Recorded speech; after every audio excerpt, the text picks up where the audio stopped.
बिस्मिल्लाहिर्रहमानिर्रहीम। अस्सलाम वालेकुम नाज़रीन, आप यूट्यूब चैनल देख रहे हैं, मैं इमरान खान। नाज़रीन, पहली खबर तो ये है कि पाकिस्तान की मीडिया पर यह पाबंदी लगाई गई है कि आप अदलिया पे बात कर लें।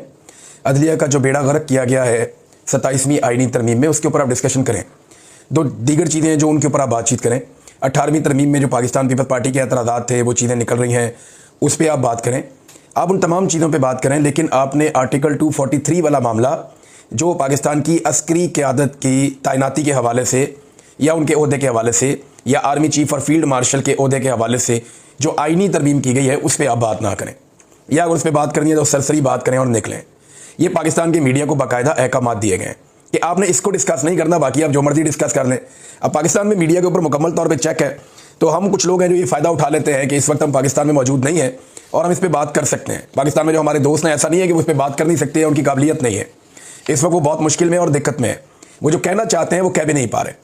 तो फिर हमें ज़्यादा ज़ोर से कहना पड़ेगा ताकि आम आदमी को समझ आए कि पाकिस्तान के आइन के साथ ये जो डकैती मारी गई है, साजिश की गई है, शब खून मारा गया है, ये एक्चुअली है क्या।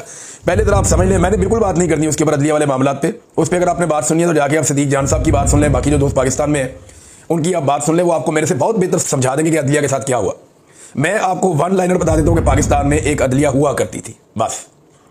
मेरे पास इसके बारे से एक खबर है कि पाकिस्तान में एक दफ़ा का जिक्र है कि पाकिस्तान में एक अदलिया हुआ करती थी, बस। अब वो हुआ करती थी, अब वो नहीं है। मेरे पास खबर सिर्फ इतनी है। तफसीलात अगर आपने सुननी है तो पाकिस्तान में हमारे बहुत सारे दोस्त हैं जो इसके ऊपर बात कर रहे हैं, उनसे आप सुन लें। मैं बात करूंगा सिर्फ फील्ड मार्शल आसिम मुनीर साहब को मिलने वाली सहूलियात के ऊपर, और उन्होंने वो सहूलियात क्यों ली उस पर। सबसे पहले तो ये 6 चीज़ें आपने याद रखनी है जो इस मुबैना आईनी तरमीम में मुबैना तौर पर उन्हें दी जा रही हैं। नंबर 1, जो फील्ड मार्शल का ओहदा है वो उनका ताहयात रहेगा। हुकूमत ने काम तो बड़ा वाहियात किस्म का किया है, लेकिन मैं आपको उसकी तफसीलात बता रहा हूं कि फील्ड मार्शल का ओहदा ताहयात, फील्ड मार्शल के ओहदे के लिए मुराद ताहयात, उन्हें ताहयात इस्तिस्ना हासिल होगा मुकदमात से। ये 3 चीज़ें होगी। नंबर 1, ताहयात फील्ड मार्शल रहेंगे, जब तक जिंदा रहेंगे, अपनी मौत के मुकर्ररा वक्त से एक लम्हा पहले तक वो फील्ड मार्शल रहेंगे। ये उन्होंने आइन के अंदर लिखवा दिया। नंबर 2 लिखवा दिया कि ताहयात अपने मरने से एक लम्हा पहले तक भी उन्हें वो तमाम मुराद हासिल रहेंगी जो उन्हें अभी हासिल है। नंबर 3, उन्हें ताहयात एक इस्तिस्ना रहेगा, वो आइन तोड़ें, वो कोई काम करें, वो कुछ उल्टा सीधा कर दें, पाकिस्तान में कोई जुर्म उनसे सरजद हो जाए तो उनको अब एक इम्यूनिटी मिलेगी, एक इस्तिस्ना मिलेगा जो सदर पाकिस्तान को सिर्फ उसके टाइम ड्यूरेशन के बीच में मिलता है। सदर को एक इस्तिस्ना होता है और वो सिर्फ उस टाइम तक के लिए होता है जब तक वो सदर के ऑफिस में होता है, उसके अलावा उसको वो इस्तिस्ना नहीं मिल सकता। तो ये इस्तिस्ना फील्ड मार्शल के ओहदे को सारी जिंदगी के लिए मिल जाएगा। यानी आसिम मुनीर साहब अपनी मौत से एक लम्हा पहले तक कोई भी जुर्म करेंगे, उन्हें इस्तिस्ना हासिल रहेगा। नंबर 4, इनको नौकरी से निकालने का तरीका इंतहाई मुश्किल बल्कि नामुमकिन कर दिया गया है। पाकिस्तान में आज तक किसी भी सदर को इम्पीच नहीं किया जा सका, तो इन्होंने इम्पीचमेंट का तरीका इस पर लागू कर दिया, या फिर कोई 2/3 अक्सरियत लेकर आए और लाकर आइन को बदले। चौथा यह है कि नौकरी से नहीं निकाला जा सकता, या ये फील्ड मार्शल का ओहदा खत्म ही नहीं किया जा सकता। 5वां यह है कि पूरी मुसल्लह अफवाज हत्ता के जो एटमी प्रोग्राम तक है उसके ऊपर फील्ड मार्शल का पूरा कंट्रोल हो जाएगा। वो हर चीज़ को अपनी कमान में ले लेंगे और chairman chief of joint staff का ओहदा जो है वो खत्म हो जाएगा। और छठी चीज़, इसके बावजूद अगर उनका दिल करे कोई नौकरी करने को, मिसाल के तौर पर मैं आपको बता देता हूँ कि उनका दिल करे कि वो सऊदी अरब जाना चाहते हैं या गजा में जाना चाहते हैं, और उन्हें यह लगता है कि गजा के अंदर एक अच्छा पैकेज है, मैं वहाँ चला जाता हूँ, या सऊदी अरब में एक बड़ा शानदार है, मैं अपनी ज़िंदगी वहाँ गुजारना चाहता हूँ, तो वो आर्मी चीफ के ओहदे से रिटायर हो जाएंगे, वहाँ एक नया आर्मी चीफ आ जाएगा, लेकिन बतौर फील्ड मार्शल वो मरते दम तक मौजूद रहेंगे, और बतौर फील्ड मार्शल अपने इस्तिस्ना के हमरा, अपनी मुराद के हमरा वो सऊदी अरब चले जाएंगे और खादमैन हरमैन शरीफैन बन जाएंगे। समझ आइए आपको, ये छठी सहूलत भी उन्हें हासिल है इस आईनी तरमीम के अंदर, मुबैना तौर पर अब तक जो चीज़ें सामने आई हैं। ये इन्होंने किया क्यों? देखिए, एक बात आप ज़हन में रखें कि जनरल आसिम मुनीर साहब ने जनरल बाजवा साहब की हालत देखी है। उन्होंने देखा कि जिस जनरल बाजवा के जूते पॉलिश करती थी नून लीग, और जिनके बारे में ये बार बार कहते थे हमें इलेक्शन जितवा दो, ख्वाजा आसिफ ने बाकायदा जनरल बाजवा को व्हाट्सएप कॉल करके कहा कि मैं इलेक्शन हार रहा हूँ, क्या कर रहे हैं आप, और अपना तलक मलक लगा के उन्होंने इलेक्शन जीत लिया। जिस जनरल बाजवा के जरिए से इन्होंने इमरान खान के खिलाफ तहरीक अदम एतमाद को कामयाब बनाया। अब ये खुद ही बताते हैं ना, इनके अंदर से बंदे उठ के रोजाना बताते हैं, फजल रहमान ने बताया, बाकी सब ने बताया, शाहिद खाकान ने बताया कि इमरान खान के खिलाफ अदम एतमाद के अंदर हम सारे शामिल थे और फौज ने हमसे मिलकर करवाई है। Bajwa was responsible for that. Mohammad Zubair भी बताते हैं, अब तो सब खुलकर बता रहे हैं, ऐसा नहीं है कोई ढकी चुकी बात है।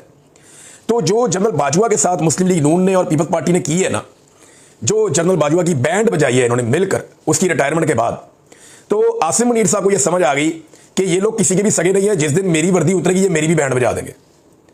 इमरान खान का खौफ तो उनको है ही, उनके दिमाग में ये बात बैठी हुई है कि इमरान खान का रास्ता रोकना मुमकिन नहीं है, प्रेशर बढ़ता जाएगा, एक वक्त आएगा इमरान खान को छोड़ना पड़ेगा, मुल्क चल ही नहीं रहा।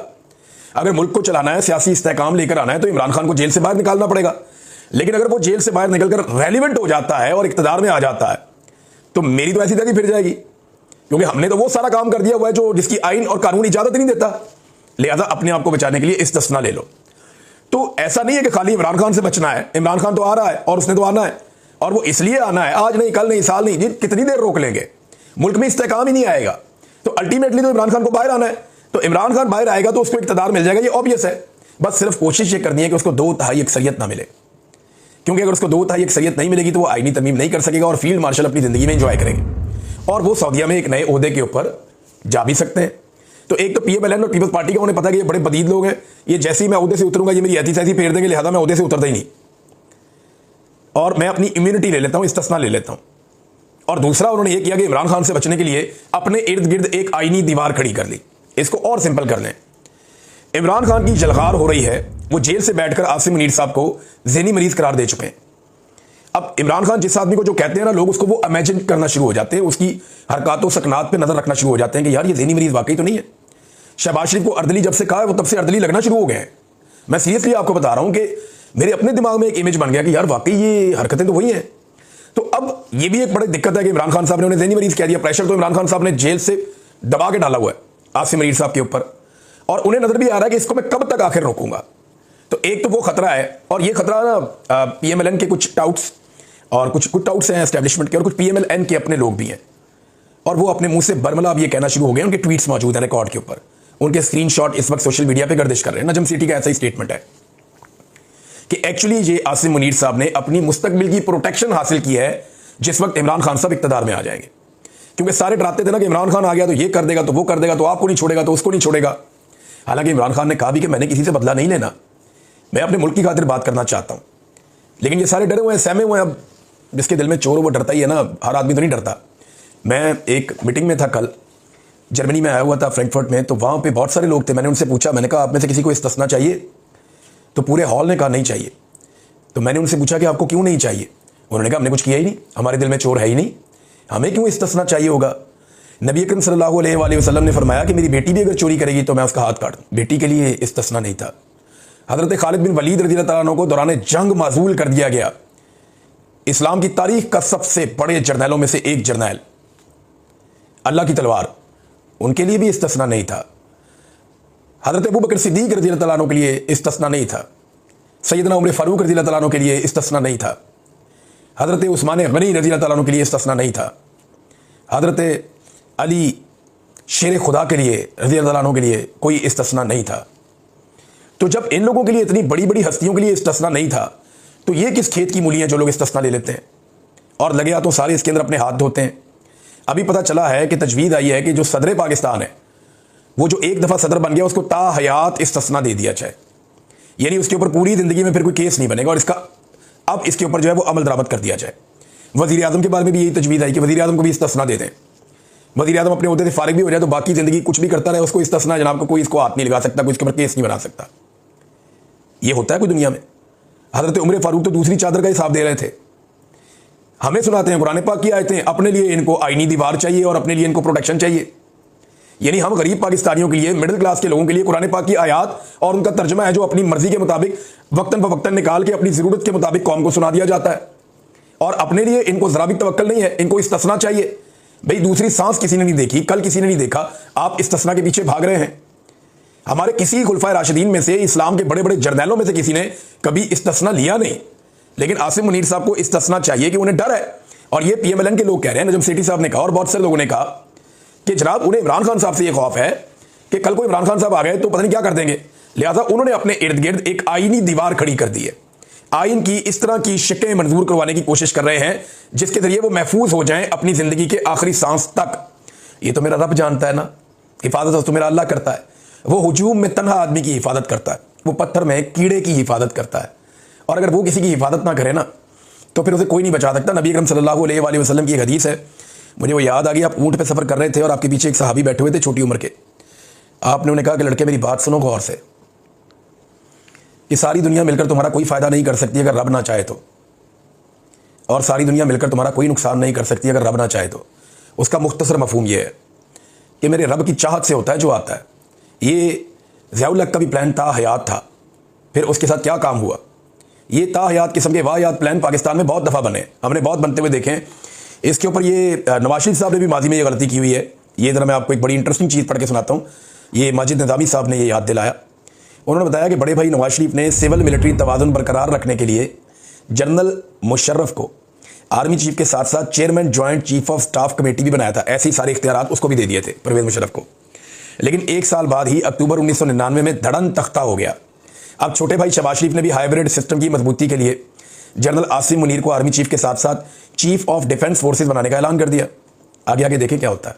तो ये बात उनकी बिल्कुल ठीक है, एक खेल पुराना है। अब एक जो स्टेटमेंट है वो जावेद हाशमी साहब की तरफ से आया, ज़रा सख्त स्टेटमेंट है, लेकिन जब इस तरह का माहौल होता है तो ऐसे स्टेटमेंट्स आ जाते हैं। जावेद हाशमी साहब कहते हैं कि पाकिस्तान में एक शख्स नशा इक़्तिदार में खुद को बादशाह बनाने जा रहा है, लेकिन बादशाह तो सिर्फ अल्लाह रब्बुल इज़्ज़त की है। मुशर्रफ का अंजाम याद रहे, पाकिस्तान की कश्ती को इस दौर में भंवर में लाने वाला आसिम मुनीर, चाहे वो ट्रंप की नौकरी हो या हमास के ऊपर पहरा देने के लिए फ़ौज भेजना हो। नून लीग जिस नौकरी के लिए बनाई गई थी आज भी वही सरअंजाम दे रही है। पीपल्स पार्टी के हाथों में भी वही जंजीर आ गई है। ये कौम तुम्हारी गुलामी कभी कबूल नहीं करेगी। ये जनाब एक बड़ा सख्त ट्वीट है जावेद हाशमी साहब का, एक बड़े बहादुर सियासतदान है, और उन्होंने ये बताया। नाज़रीन, जबरान इलियास साहब ने एक ट्वीट किया, पाकिस्तान तहरीक इंसाफ के सोशल मीडिया के हेड है। उन्होंने एक ट्वीट किया, उसके अंदर उन्होंने कुछ चीज़ें लिखी और उसके साथ एक स्टिकर उन्होंने शेयर किया सोशल मीडिया पे। एक पोस्टर है, उसमें आसिम मुनीर साहब की फ़ोटो है और उसमें लिखा गया है presenting the legacy of Asim Munir, कि जो उन्होंने किया वो क्या किया। तो इसमें कोई काफ़ी सारी कोई 20-25 चीज़ें उन्होंने लिखी हुई हैं जो उनके दौर में हुआ। हिस्ट्री विल नेवर फॉरगेट, तारीख इसे कभी नहीं भूलेगी। पाकिस्तान विल नेवर फॉरगिव, और पाकिस्तानी इसे कभी माफ़ नहीं करेंगे। उन्होंने बताया क्या कि जनाब इन्होंने मनसूबाबंदी के तहत कत्ले आम करवाया और निहत्ते और पुरअमन एहतजाज करने वाले मुजाहिरीन पर। फिर मैस किलिंग्स ऑफ सिविलियंस, बहुत बड़े पैमाने पर सिविलियंस का कत्लेआम हुआ, अगवा हुए, जबरी तौर पे गुमशुदगियाँ हुई और गिरफ्तार लोगों के ऊपर टॉर्चर किया गया, मिलिट्री ट्रायल चलाए गए और कातलाना हमले हुए पाकिस्तान में। और इसके बाद अनप्रेसिडेंटेड इलेक्टोरल रिगिंग, यानी ऐसी कभी माजी में धांधली नहीं हुई जो इस मरतबा धांधली की गई। इन्होंने लोगों को हरास किया, इंटिमिडेशन ऑफ जजों को हरास किया, उनको इंटिमिडेट किया। फिर अनकॉन्स्टिट्यूशनल ड्रैकोनियन अमेंडमेंट्स इन्होंने करवाई 26वीं और 27वीं। और इसके अलावा उन्होंने देखा कि डेमोक्रेसी के साथ क्या किया, ट्रांसनेशनल रिप्रेशन, मैं पहले इस पर बात करता रहा हूँ, उस मामले में क्या हुआ, कलेक्टिव पनिशमेंट, कोई जुर्म कोई कर रहा है सज़ा कोई और, ख़ानदान भी अंदर, चादर और चार दीवारी का तकद्दुस जो है वो पामाल किया गया, mockery of Islamic and social values, इनका मजाक उड़ाया गया। और फिर उसके बाद ये फ्रीडम ऑफ स्पीच पाकिस्तान में ख़त्म कर दी गई, खौफनाक किस्म का सेंसरशिप पाकिस्तान में लगा दिया गया और मीडिया के ऊपर पाबंदियाँ लगा दी गई, ख़वातीन पर, बच्चों पर और बुज़ुर्गों पर हमले किए गए, ह्यूमन राइट्स की बदतरीन पामालियाँ की गई और उसके बाद झूठे केसेस का अंबार लगा दिया गया। रातों को लोगों के घरों की चादर और चार दीवारी का गैर कानूनी तौर पर तकद्दुस पामाल किया गया और करप्शन, जो करप्ट लोग हैं उनको जो है ना प्रमोट किया गया, ह्यूमन राइट्स को ख़त्म कर दिया गया। इकनॉमिक्स जो है पूरी पाकिस्तान की मईशत वो कोलैप्स कर गई, पाकिस्तान में इन्फ्लेशन रिकॉर्ड लेवल पे पहुंच गई, टेररिज्म पाकिस्तान में बहुत ज़्यादा बढ़ गया, टूरिज्म ख़त्म हो गया, सेक्टेरियन वायलेंस यानी यहाँ पे पाकिस्तान में फ़िरका परस्ती भी बढ़ गई और बॉर्डर के ऊपर टेंशन भी बढ़ गई और पूरे मुल्क को एक जो है ना लाफिंग स्टॉक बनाकर रख दिया। ये आसिम मुनीर साहब के बारे में उन्होंने पम्फलेट जारी किया जबरान इलियास साहब ने, और ये भी मैंने आपके सामने रख दिया। अब पाकिस्तान तहरीक इंसाफ ने इसमें मुज़ामत करने का फ़ैसला किया है। 14 नवंबर को हैदराबाद में वो कह रहे हैं जी अजीमुश शान हम जलसा करेंगे। ये अवामी जलसा 27वीं आईनी तरमीम को मुस्तरद करने के लिए होगा।